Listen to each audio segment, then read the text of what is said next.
Welcome to episode 2 of Digital Rebar, a podcast produced by Aptitude Intelligent Integration. My name is Chris Andrews, and I'm the Director of Design and Preconstruction for Aptitude. You may wonder, why do we call our podcast Digital Rebar? Well, this is a term our team often uses to refer to the technology infrastructure within a building. Just as steel rebar is critical for reinforcing concrete, digital rebar is critical to a smart building's operations and efficiency. In each episode, we dig deeper into the details of digital rebar. What is it?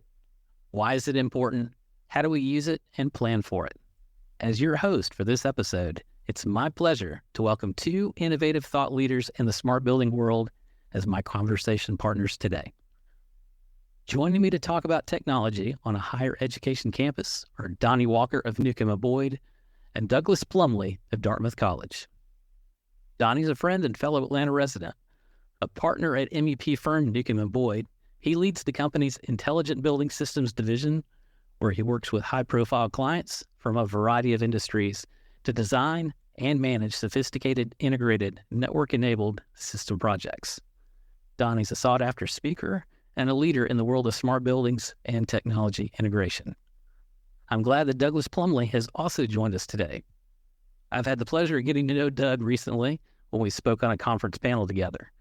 He has a breadth of expertise in information technology, including enterprise business applications, development and operations, software development, and business process automation. As a software architect at Dartmouth College, Doug is currently co-leading the college's Smart Campus Master Plan. This complex project, along with his expertise, gives him a unique perspective into the challenges and opportunities higher education institutions are facing when it comes to technology. With back-to-school season in full swing, we thought it'd be timely to have this conversation. Thank you both for being here today. Thanks, Chris. All right. If you don't mind, could each of you, in your own words, take a minute to explain what you do? Donny, let's start with you. All right.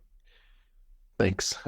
As you mentioned, I lead our Intelligent Buildings group here at Newcomb & Boyd, and I actually lead all of our technology teams. And so that is our traditional communications, AV, security.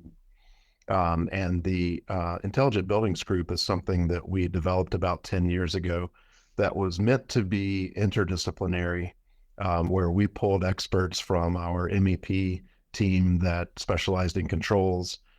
We brought people over from our commissioning team that really understood what it takes to, properly have control systems put together. And our communications team that was, very versed in networking and infrastructure and all of that, and really focused on what it takes to do controls right. And when we say do controls right, we're really, targeting a world that is coming from the legacy of control being very proprietary and vendor-led. And they were proprietary for a reason, that they were designed by these different manufacturers and had these, unique architectures. And moving to a world that is very IT-centric and standards-based, we saw a need for an interdisciplinary team to concentrate on how all of that goes together and how to really bring that expertise back into the design community as well as to the owner-operator community. And so we are fortunate to work with people like Doug at Dartmouth that have really on their own put teams of experts together. And they're also multidisciplinary and gives us a great avenue to consult, advise, and design and help provide guidance for a lot of our large institutional clients to really get their arms around what it means to have a connected portfolio. What about you, Doug? So I've been working mainly on the Smart Campus Master Planning process several years ago with Betsy. That concluded, we were working with Newcomb & Boyd and Intelligent Buildings on that. And from that point forward, we've been working on kind of implementing a lot of the lessons learned in that master planning process.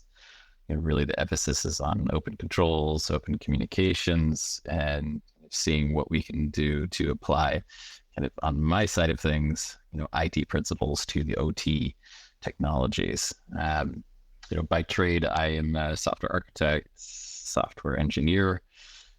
deal a lot with enterprise systems. So in a lot of cases, it's taking what we've done historically with enterprise systems, like having non-production environments, development pipelines, and kind of building out that flow of changes so we can more rapidly address the needs around our portfolio of buildings. And that's been really insightful because historically, OT hasn't necessarily done things that way. So applying those IT principles has been a learning experience, I think, both for me and then for individuals at the college, to figuring out how we navigate this massive increase in controllers, IPs, complexity, etc. So it's been really exciting. And then working with Newcomb and Boyd a lot, just general day-to-day questions about building automation related projects like our campus energy management system, connected campus project. So it's been really awesome to have resources available to us for that. So as you know, a lot of what we do at Aptitude is working with our clients to determine how we can improve the connections in their building to offer a better experience for their end user. What's the latest for technology and how it applies to the experience on a college campus right now? One of the most recent things we've done that I found was really interesting is providing Wi-Fi in outdoor spaces like the College Green at Dartmouth. So we have this big, beautiful, kind of pristine green in front of the Baker-Berry Library. It's a great visual if you're taking fall pictures, but it's also just a really cool place to catch some sun and hang out. And historically, we just haven't applied technology in locations like that. It's actually kind of a little difficult to extend internet connected services out to areas like that. And I think it really speaks to the state of technology that it's just everywhere now. Not only, is everything connected, there are just more things to connect. And so that's really kind of stimulated us to look at alternate wireless technologies, so not necessarily just 802.11 Wi-Fi, but 802.15.4 Zigbee. These are all kind of different standards that we're looking at. LoRaWAN to connect IoT sensors around the college, more cellular to get our mobility challenges dealt with and get work order management onto mobile devices and really just turn our pen and paper business into a digitally connected service. So this really sounds like you're focused more on future planning. Is that correct? Yeah. Everything I would say we do today is more often than not to solve an immediate need, but with always an eye kind of looking for the future. Okay. So we have a control system that needs to be upgraded and we can't wait. What can we do today that's something that we can utilize in the future? So starting to look at low power wide area networks as not just another Wi-Fi network that we're throwing off in a bespoke project, but really as more like an enterprise service that we can come back and layer more devices and more services onto in the future. Hard to make those decisions when you're the firefighter, isn't it? Yes. But if you choose to take on just a little bite-sized chunk of that, what we call tech debt, every time, over time, there are less and less fires to deal with. If there's really that emphasis on dealing with the tech debt, servicing that debt, if you will, and setting yourself up for the future, that's how you start to scale. And so really applying technology whenever we can to allow us to scale has been pivotal for our team. Donny, why don't you tell us how your team fits into here? Sure. Yeah, I'm going to piggyback a little bit on the Wi-Fi that Doug was talking about. It was only a few years ago that we were seeing projects still, try to VE the Wi-Fi and say like, oh, in the penthouse, you don't need Wi-Fi. There's no tenants up there. There's no students up there, and so, you kind of run through that list and you're like, well, who is up there? The operators and they're running a digital environment now and their laptop is not going to work if it can't connect to those systems. And so, we're at a point now to where you're right, data is everywhere. And the way that we operate our facilities is a very, digitally forward environment that requires connectivity everywhere. But yeah, what our team really specializes in this area of connected buildings is figuring out what that architecture looks like and really how to get everything both connected to the network, that as we were working with Dartmouth on the energy metering, that went from meters to HVAC control systems, to that, really fine-tuned controls within the building, and then going out on a macro scale, how they all communicate with each other. But then, that's kind of your data connectivity side, which is great. You need to have access to the data, but then there's that top end piece of, well, where does the data go? What system is collecting and normalizing the data? How are you properly applying metadata to that so that you can use it in applications? And then what are those applications going forward for analytics and visualization and creating data-driven decisions based on dashboards? And so there's really kind of that end-to-end environment for things that collect data and things that use data and everything in between. So my next question, does Dartmouth have any goals related to sustainability or carbon neutral? Yeah, absolutely. So Dartmouth has some published standards, sustainability goals, if you will. And there is a lot of work ongoing on campus to march towards those end goals. So there is a large energy conversion that's taking place on campus. We are moving off of steam to low temperature hot water. So there is a lot of infrastructure change that obviously goes along with that.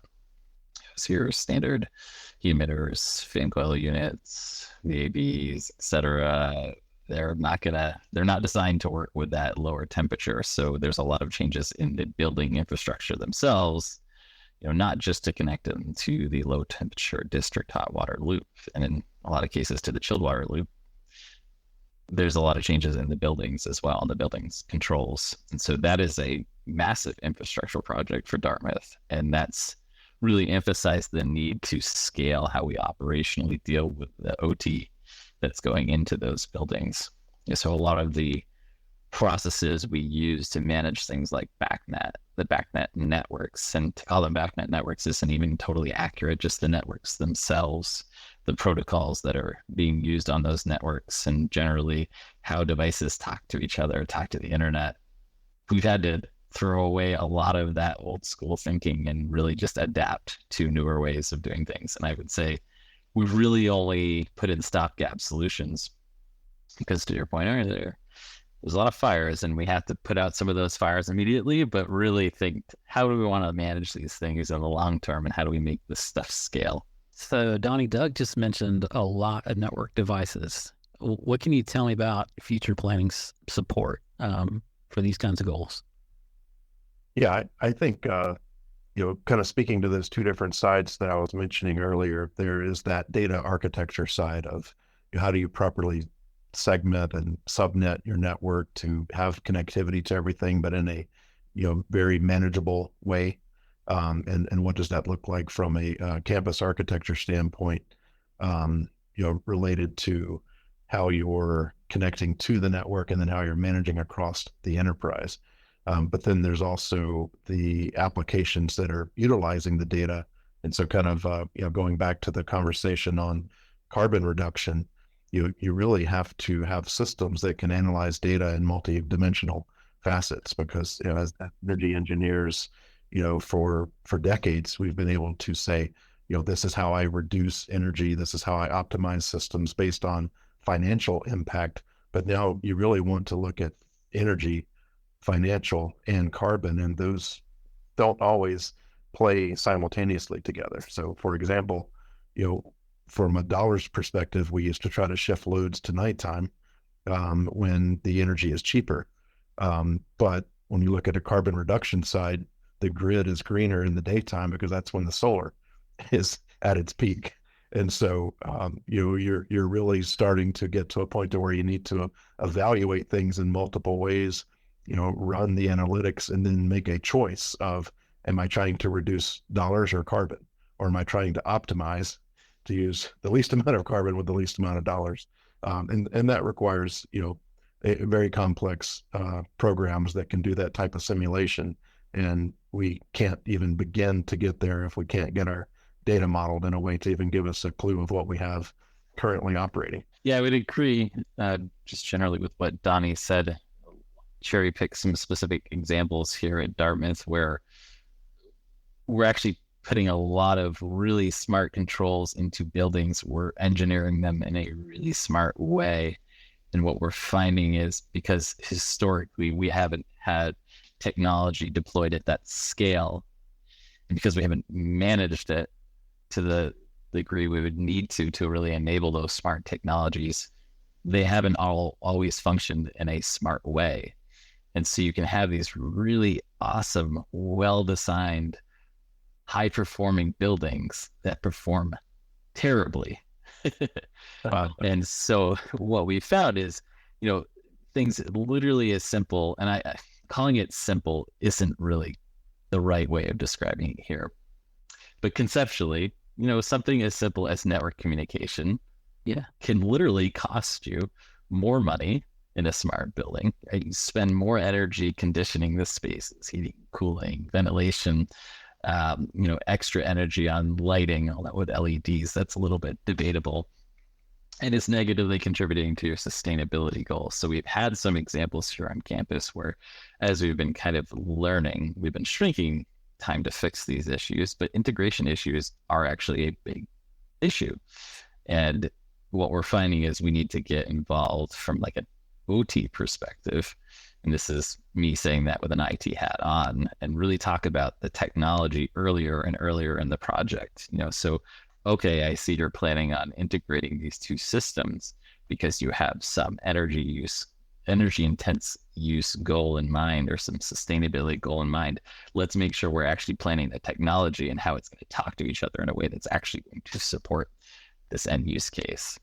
And so my colleague Betsy Ricker and I recently went to the Climate and Energy Week at the Irving Institute here at Dartmouth. It was really fascinating to see all the posters up there. We had actually submitted 2 posters, and one of those was highlighting a brand new, high-performing building that wasn't performing so well. And through the new campus energy management system, you can see as soon as we fix these integration issues, and fix isn't necessarily the right word, it's just implementing something that was planned for, but not yet actually implemented as part of the project, there was just a significant reduction in CO2 and costs, like literally costs. So these things not only hit your budget line items, but they, again, negatively impact your sustainability goals. So that's been kind of fascinating, coming at it again from the IT side, not really having a lot of exposure on these side of things, and seeing how just really simple application of technology can have really big impacts on what we're doing on campus. Part of the issue that we're defining here is that as our buildings become more complex, it requires a more complex set of skills to properly operate. And so what I think a lot of people in the industry have done is really focused on the new construction and the capability, high performance systems and well integrated buildings, but there's not always funding and or even thought process put into place of training the operations team for being interdisciplinary minded, thinking about those integrations, thinking about data-driven decisions of, if I know that this, and this are happening in other systems, that means I have this functionality in this system. And I see that as a need, and something that we're starting to do more of as a part of our commissioning is to provide operator training to say, if I commission these different systems to operate together, I need to make sure that the operations team knows what that data means and how they interrelate together, and put that into a plan for the operations of that building. And so, some of the things that Doug was defining of a well-engineered, high-performance building that's not performing well, it's a lot of times it is that commissioning piece of, was it set up to actually do that, or was it just designed to be capable of doing that? And then taking it one step further, if it is commissioned to do that, does the team that is responsible for maintaining that building understand that enough to keep it operating? So we're talking about a lot of different pieces and parts that are all over the campus. We've got 27 offices with Aptitude /J Dunn. And one of the things we've learned by having these 27 offices is we didn't do a good job of keeping up with what our assets were and where they were. And we took that lesson into our job sites that we manage, and realized that we in the past have not been connected to the IT department or the facilities department, and we have trade partners that are installing systems. And when we leave, there are times where a piece of equipment isn't tracked by facilities or from IT. And so now all of a sudden we've created this minefield of assets that nobody knows about. Are you running into the same thing at Dartmouth? Absolutely. I would say a lot of our records are kind of that pen and paper, in O&M manuals sitting in the basement of a building in a mechanical room, in a utility space of sorts. And so actually one of the things we've been doing more recently is talking about how in the commissioning process, we can start to extract more data about the buildings and kind of codify how we store that data. So often we're already putting this data into our maintenance and work order management system. So we want to have a concept of assets in a building so we can schedule preventative maintenance, objective-based maintenance against them. We don't want people to have to manually input that information. The data exists generally as part of the construction process. And so we've been coming up with some really simple ways of doing that. And we've been, again, to the trying to plan to the future moment, think about how we can capitalize on information in BIM, for example. And generally speaking, we want to architect those assets in the buildings in a way that makes it easy to access the information and kind of democratize it and get it into the hands of the people that need to operationally use the data. So a lot of good conversations going on. I would say in practice, we haven't been doing enough to actually affect change there, but we're having the right conversations. I think we'll start to make a lot of progress on that in the very near term. So you use the term BIM, but you fell short of using this industry term that keeps floating around everywhere that we don't really know how it's officially defined. But what do you think of the term digital twin? Any of this stuff that you're collecting, or you want to put it into a digital twin? Yeah, I think the definition of digital twin is a little bit of a gray area for me. It's certainly a buzzword. I would say we are doing it. We're doing the digital twin. Whether or not other people would agree with that statement maybe is up for debate. But what we're doing as far as storing information about buildings, relating other information to those buildings, assets in those buildings is just an evolution of that. So it is essentially going to be the digital twin for Dartmouth. It is the digital twin for Dartmouth. So we're doing that through a product called Plan On. And we're actually using that to describe a lot of things that are operationally important to the people that are interacting with the data. So my colleague Betsy, for example, she's doing a lot with energy management and energy management meters, all of the data she would need and her technician would need to perform their job. We're storing as metadata about that asset in Plan On. And what we're finding is, because we're really focusing on products that have an API first mentality, we only have to manage it in one place. Right? So our life cycle of buildings and the assets in them, that's going to be an input to that asset management system. And then other systems that will rely on that information, we can, with a little bit of scripting, and generally it's all in Python code, push that data out to other systems that might be stakeholders, if you will, and need that information. And so that's been a way to kind of rapidly scale what we can do with that data. Yeah, that's a great point, Doug. I see the digital twin market developing and coming from kind of two different avenues. And one is more from that BIM side, which is great from knowing where your assets are and having that modeled in a 3D environment. But a lot of times that BIM environment is more design centric, and a digital twin by very nature is meant to be a digital representation of the operation. You see other tool sets coming at it more from that operations mode. So, taking something like Plan On, which is, really your asset management and a lot of your kind of facility, source of truth information, and then integrating that with some of these other environments like your energy metering and building automation and these types of things. So now you can start to get that operations focused side of things and bring all of that data together. But the piece that, we continue to look for in the digital twin market is the ability to run simulation, to kind of run those what if scenarios like you see with, most industries that have digital twins. It's meant to improve operations by, saying, I don't want to, fly an actual plane into the ground. I want to run these simulations to see what happens if I make these improvements, and does it actually improve, and then build that. And so, that's an area where the digital twin market is, definitely moving towards and trying to get to. But I think in the interim of having a product that does that full building simulation tied to a complete 3D BIM environment, tied to your operational assets, the best that we have available right now is to be able to take those products that perform those different functions and integrate those different capabilities, like you said, with that API, and know that there is a single source of truth for each area of information on the campus, and know which system is responsible for that, and then bringing it together in a way that you can use it. And that at least keeps us from the data duplication of saying, I have this piece of information in 3 different locations and only one of them is right because it's the actual data. Well, I've been finding, as we start to model the data, and you can call it a digital twin, if you will, we can do really interesting things like modeling our backnet networks, our building automation networks. It's just a fascinating exercise because it gives you something real. We can literally generate graphics based on that to show people.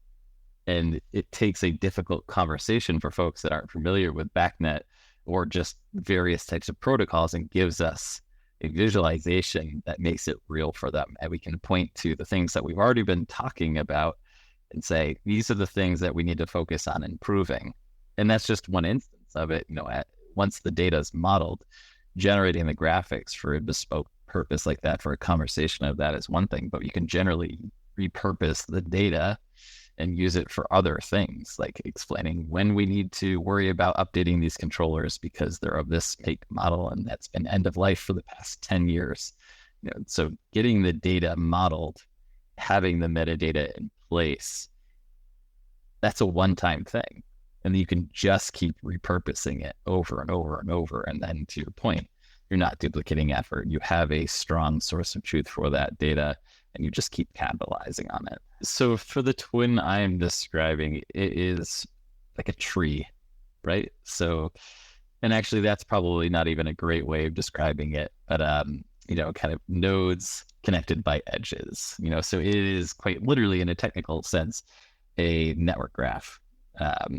And I don't mean network as in IP network or backnet network. And actually, I should probably say it is a graph network. And that's probably the more accurate way of describing it.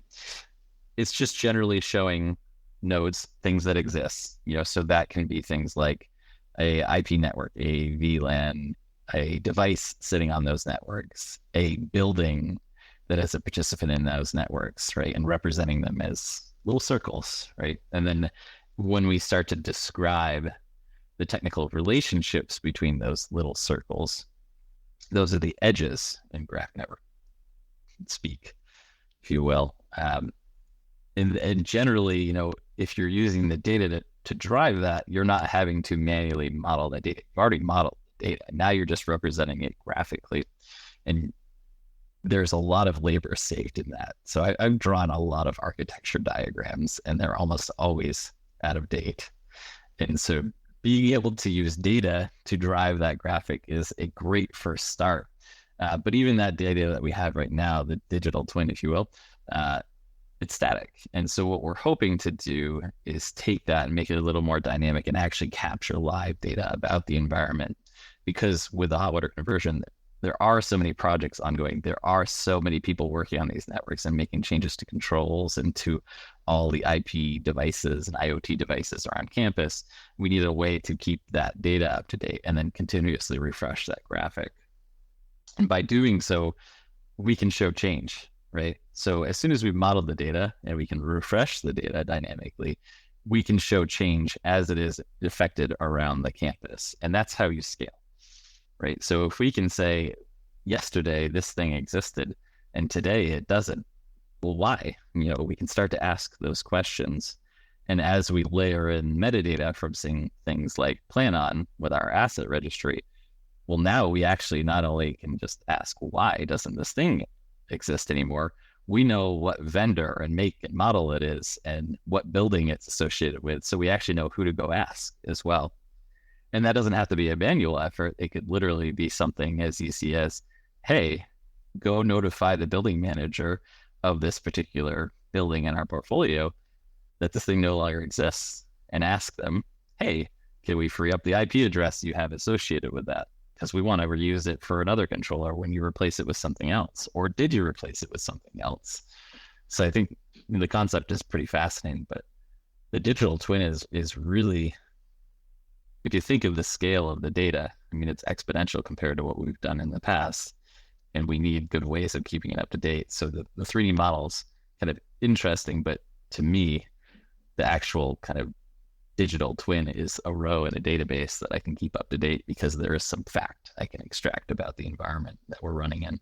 With a converged network, you also have this convergence of stakeholders. And so one of the things that came to mind when you were talking about that visualization of the network is when you know the nodes that are downstream of a switch, well, think about the different stakeholders that have a stake in that functioning properly. So if you lose a switch, well, maybe you've got access control and video cameras connected to it. Maybe you've got building automation. So, who are the different people that you need to let know, hey, we're doing maintenance on this switch. And so you have the following assets that you can count on not seeing for the next 30 minutes. Or, those types of things that, are real operational scenarios that, when we're running in isolated systems, you just kind of leave that entire system to that stakeholder. But now there's a lot of interdependencies on, keeping the network up. But then there's also, the fallback and alarming of what happens when things fail.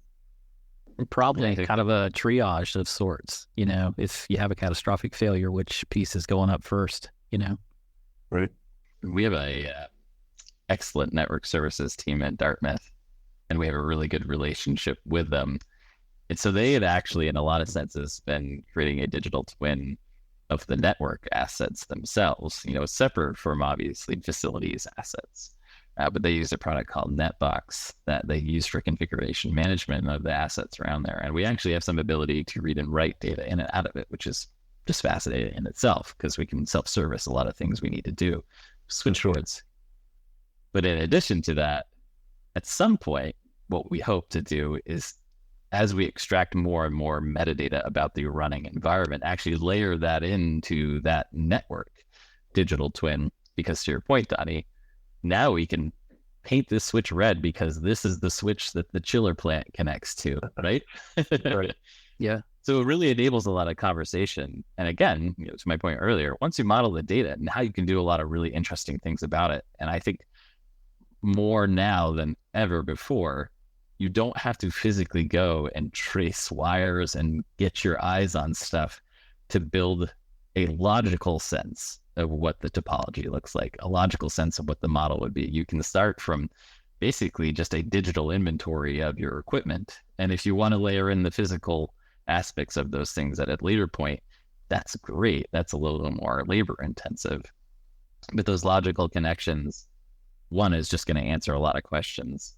Two, as you start to relate in the physical things, that can start to show you where you have a lot of single points of failures, or you really need to, again, paint that switch red because that's where the chiller plant connects. So sorry, Donny, go ahead. Oh, go ahead, Chris. Well, I was just going to ask, I mean, there's still got to be some kind of physical verification of where those pieces and parts are. And so really the question was going to be to you, Donny, is this a service that your team provides? Do you go and seek this stuff out? Because I know Doug's team, there's only so many of them on this campus. They don't have time for these, probably don't have time for these extra projects. Absolutely. That's something we get asked a lot. One is kind of that master architecture for what someone may be moving to. And then the follow-up to that is, how do I get what I have to that new architecture? And it starts with understanding the assets that you have. And so, I like to say that I hope we're on our our last round, and in the next few years of having to do physical inventory, because to Doug's point, we want to be able to run that digital inventory and as a query, and not sending someone out to the field to chase down wires. But the reality is we're still very much in the world of going out to the field and chasing down wires, because we have so many legacy systems. A lot of times, people that are maintaining a building will have a list of maintainable assets. And so when we're doing a retro commissioning project, they'll give us that list of assets so that we can, quantify our services. And it never fails. At the end of it, we'll say, well, you gave us your list. You said you had 300 terminal units, but now that we've commissioned all of them, here's your list of 350. You actually had 50 that weren't reporting to the system, and probably didn't know they were there. They're just kind of sitting there running their own little algorithm and doing what they've always done. And now that they're actually connected, they can get feedback from the air handler and start to run in a much more optimized state. So those assets that are out there, you've got to identify that they're there. You've got to identify how they're currently communicating. And in many ways, we have ways to integrate to a lot of those legacy systems so we can get them starting to report while we're planning for their eventual replacement or, connection to a more modern communication system. But first you got to know that they're there. Second, how they're reporting, and then ultimately bring those data sets into your data model. So what can the two of you tell me about maybe the importance of just pre-planning, not being the firefighter all the time? I'm happy to start out with that if you'd like, Donny. Sure. I think that pre-planning really requires you to know what you're going to be getting into. I'm a very hands-on person. I like to work iteratively. That is not necessarily compatible with building construction projects. So for anyone listening that's coming in with their IT hat on, it's a little bit of a paradigm shift. So that pre-planning really changes into, okay, how can we make mistakes faster? How can we fail faster and learn from those things and not have that reoccur in the building project itself? And so what we've been doing is, as we put out fires around campus, not literal, but digital, we're trying to kind of compile a list of things that we want to try, we want to test, we want to be ready for the next time a project is started, whether it's in design, construction, or, it's being turned over to operations. We want to have strategies in place for how to deal with that unique combination of systems that's present in that building. So generally, we're focusing on how to represent these things in kind of a non-production environment. And so in one of our buildings, we've actually built out a building automation lab. Although calling it a building automation lab probably is not a great way of describing it. It's more like a building management lab, because building automation is just a piece of that. There's lighting, there's smart digital controls, there's whatever else you might want to do that's innovative and new that you've never seen before. We want to simulate it. And so as we've been working with our project teams and our engineering teams, we've been trying to essentially compile some equipment. If we have it in a building, it should be represented in the lab. And so when we have an issue in the building, we can turn around a fix for it much faster. So I mentioned before how we've had high performance buildings that haven't been functioning in a way that makes sense at all, based on how they're supposed to perform. Being able to simulate some of those things, not necessarily from a physical simulation, but from an interoperability and integration standpoint in a lab, gives us a way to really rapidly, again, make mistakes, fix things, roll it out to the buildings. And that's been very nice. So we've been able to resolve a lot of finger pointing in buildings just by having the ability to test it, and kind of show it works in the lab, it doesn't work in the building. Why? And it's allowed us to have a lot better conversations with our vendors and do a lot more to manage the networks in an effective manner. And there's a lot less impact on the occupants. Yeah, addressing the pre-planning, we like to refer to it as designing with the end in mind. You need to understand what the different applications are that you need from an operational standpoint. So whether it's energy management or fault detection and diagnostics, your asset management, all of these different areas, kind of boils down to the data set that's needed to operate or monitor or maintain those assets. And so when you can start to standardize on the data requirement of the equipment, and then have a reference architecture for how to bring those devices in, you can also start to standardize on products. And so then that helps to start setting campus standards. So, that doesn't always mean, I'm going to choose a single product and sole source this across the campus, because when you become more data centric, you can actually start to get away from, that single sourcing of equipment. But what you can start to do is evaluate your options based on that functionality and that data capability, and say, okay, I now have these 2 or 3 that I can choose from. I map them in the same way. And so from my operational environment, I'm okay with vendor A or B. So then from a procurement standpoint, that significantly helps, to get things within a better budget.